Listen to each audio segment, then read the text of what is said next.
Halo, selamat siang semuanya. Selamat siang Ibu Guru. Perkenalkan nama saya Igede Nandana Padaya, absen 8 dari kelas 11 MIPA 3. Nah, pada kesempatan kali ini saya akan membahas dalam video saya, yaitu adalah salah satu materi yang kita pelajari, yaitu adalah materi tentang matriks. Nah, jadi apa saja yang akan saya bahas dalam video ini? Eh, Mari simak video saya sampai akhir video.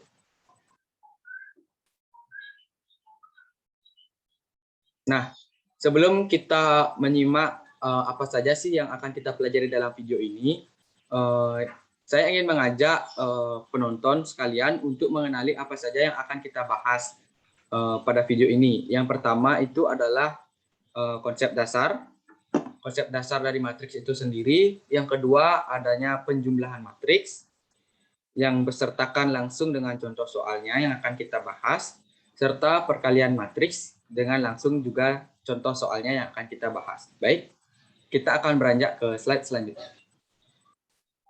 Nah, pertama-tama kita akan bahas adalah konsep dasar dari matriks itu sendiri. Apa saja sih konsep dasarnya? Mari simak.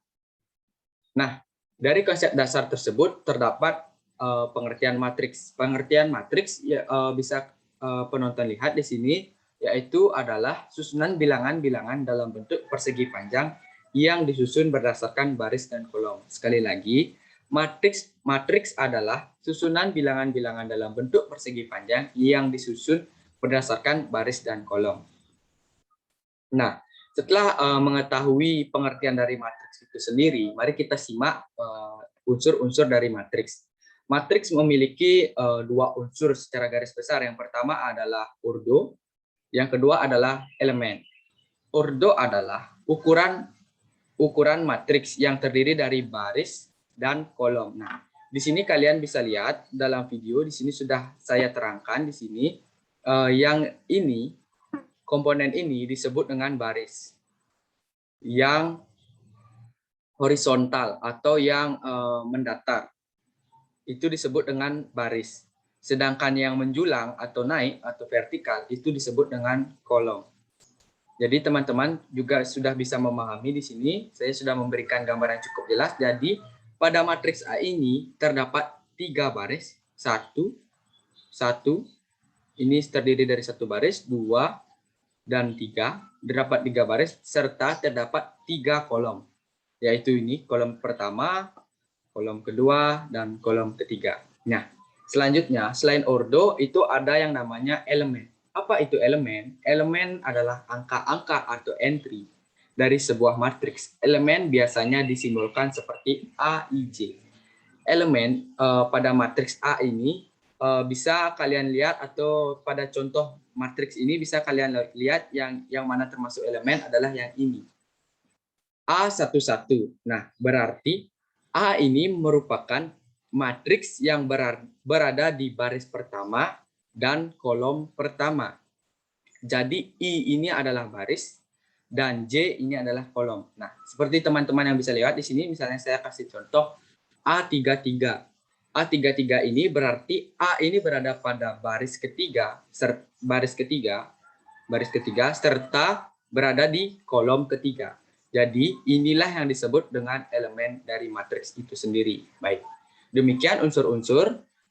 Mari kita beranjak pada penjumlahan matriks. Nah, dalam menjumlahkan matriks ada syarat yang harus dipenuhi teman-teman jika ingin menjumlahkan matriks. Nah, yaitu syarat dari penjumlahan matriks yaitu adalah syarat kedua matriks dapat dijumlahkan adalah ketika matriks memiliki ordo yang sama sesuai contoh yang sama. Contohnya sebagai soal berikut. Contoh soalnya sebagai berikut. Nah, di sini saya mempunyai contoh soal yang sederhana, yaitu matriks A dan B.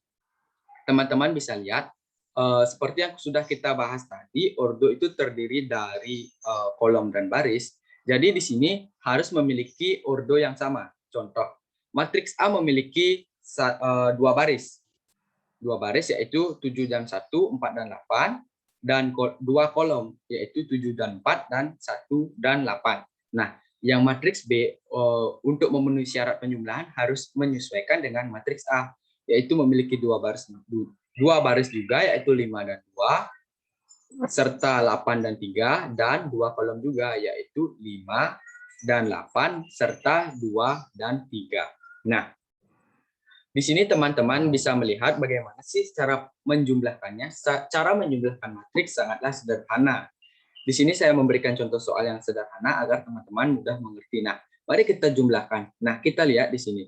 Di matriks A, 7 dijumlahkan dengan 5 di matriks B. Nah, 7 ditambah 5. Begitu juga seterusnya. 1 ditambah 2. 1 ditambah 2. 4 ditambahkan dengan 8. 4 di kolom pertama, baris kedua, yaitu 4 di matriks A dijumlahkan dengan 8, yaitu di kolom pertama, baris kedua. Seperti yang teman-teman bisa lihat, yaitu 4 ditambah 8, 4 ditambah 8, serta 8 ditambah 3. Nah, nanti teman-teman bisa membuatnya seperti pada contoh, agar teman-teman tidak bingung untuk menjumlahkannya. Nah, setelah kita menemui seperti ini, sekarang kita akan jumlahkan. Nah, sederhana sekali, 7 ditambah 5 sama dengan 12, 1 ditambah 2 sama dengan 3, 4 ditambah 8 sama dengan 12, serta 8 ditambah 3 sama dengan 11. Jadi, teman-teman mendapatkan hasil penjumlahan matriks seperti yang teman-teman bisa lihat. Nah, pada baris pertama, kolom pertama ditemukan hasil 12. Pada baris kedua, kolom pertama ditemukan juga hasil 12. Pada baris pertama, kolom kedua ditemukan hasil 3. Dan pada kolom kedua dan baris kedua ditemukan hasil 11. Demikian dari penjumlahan matriks yang dapat saya terangkan. Nah, mari kita beranjak pada penjumlahan, perkalian matriks. Nah, di sini perkalian pun juga mempunyai syarat, sama seperti penjumlahan, perkalian juga memiliki syarat. Teman-teman juga bisa membacanya. Syarat kedua matriks dapat dikalikan adalah jumlah kolom matriks pertama dengan jumlah baris matriks kedua harus sama.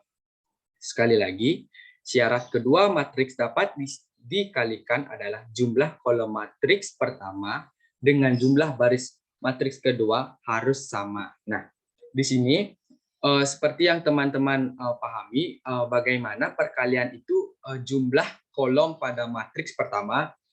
Saya andaikan ini adalah kolom A, ini adalah kolom B. Nah, di kolom A ini jumlah kolomnya itu, di kolom B ini jumlah barisnya itu harus menyesuaikan dengan kolom A.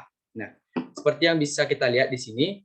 Di sini kolom A ada 2 kolom, yaitu 4 dan 2, 5 dan 2. Nah, di matriks B-nya ini harus menyesuaikan barisnya juga ada 2, yaitu 1 dan 2, 3 dan 4. Nah, semisalnya matriks A ini memiliki 3 kolom, misalnya 4, 2, 5, 6, atau misalnya di sini 1, 4 misalnya. Nah, di sini juga harus menyesuaikan barisnya, yaitu mungkin 1, 2, 3, 4, 5, 6 mungkin di bawahnya, seperti itu. Nah, jika sudah memenuhi syarat seperti itu, matriks tersebut layak dikalikan. Nah, contoh soalnya sebagai berikut. Nah, mari kita bahas bagaimana cara mengalihkan matriks. Nah, teman-teman bisa dilihat di sini saya sudah memberikan contoh yang sangat-sangat sederhana dan mudah dimengerti. Nah, untuk pengaliannya sama seperti penjumlahan tadi, namun semuanya harus masuk dalam perkalian. Nah, contoh yang pertama adalah 4 dikali 1. Nah, ini 4 dikali 1, setelah itu 5 dikalikan dengan 3. Nah, kita beranjak lagi. 4 dikali 2, 5 dikalikan dengan 4. Nah, ke bawah sekarang. 2 dikalikan dengan 1, ini 6 dikalikan dengan 3, ini. Serta 2 dikalikan dengan 2, dan 6 dikalikan dengan 4. Nah, teman-teman juga bisa membuatnya seperti ini agar teman-teman tidak bingung untuk memahami ataupun melanjutkan ke langkah selanjutnya. Nah, setelah semuanya tersusun rapi seperti ini, teman-teman bisa kali. 4 dikali 1, 4. 5 dikali 3, 15. 4 dikali 2, 8. Dan 5 dikali 4, 20. Nah, di bawahnya 2 dikali 1, 2. 6 dikali 3, 18. 2 dikali 2, 4. 6 dikali 4, 24. Nah, di sini teman-teman bisa saling menjumlahkan sesuai dengan barisan yang sudah teman-teman buat sebelumnya.